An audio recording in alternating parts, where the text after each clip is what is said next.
हम के भुलई हो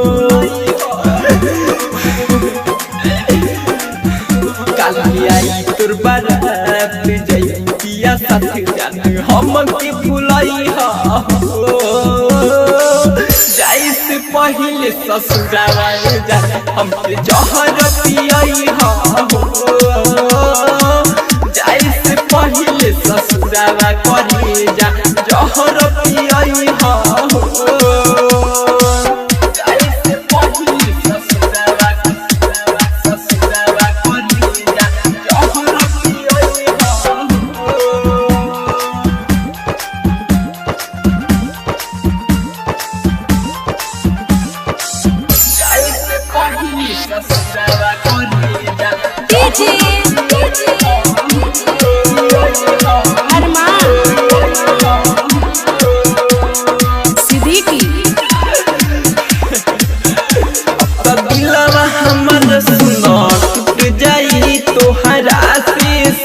हमर छुट जाई जी के करब का बताई जा देखे जहर सुलाई जा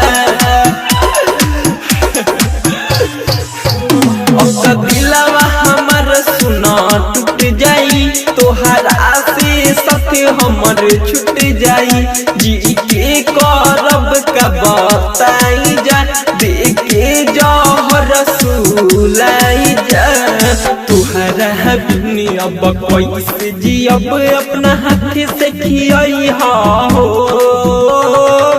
जाए से पहले ससुरावा जान हमके जहर पियई हो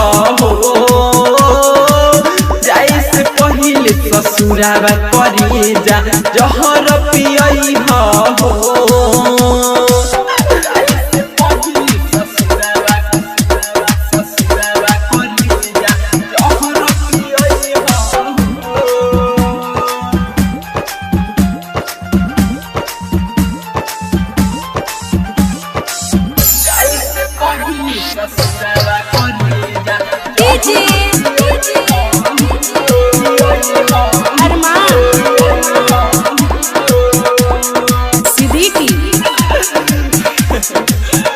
रजनी सना सह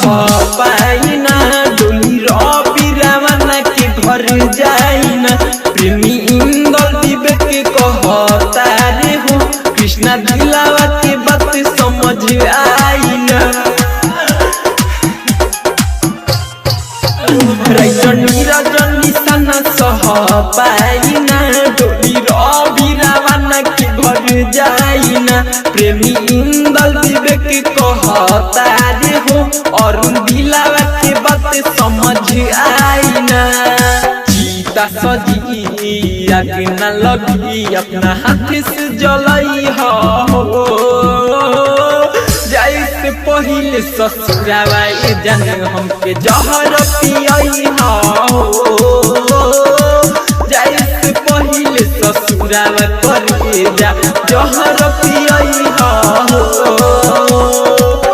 रिकॉर्डिंग स्टूडियो लखौरा।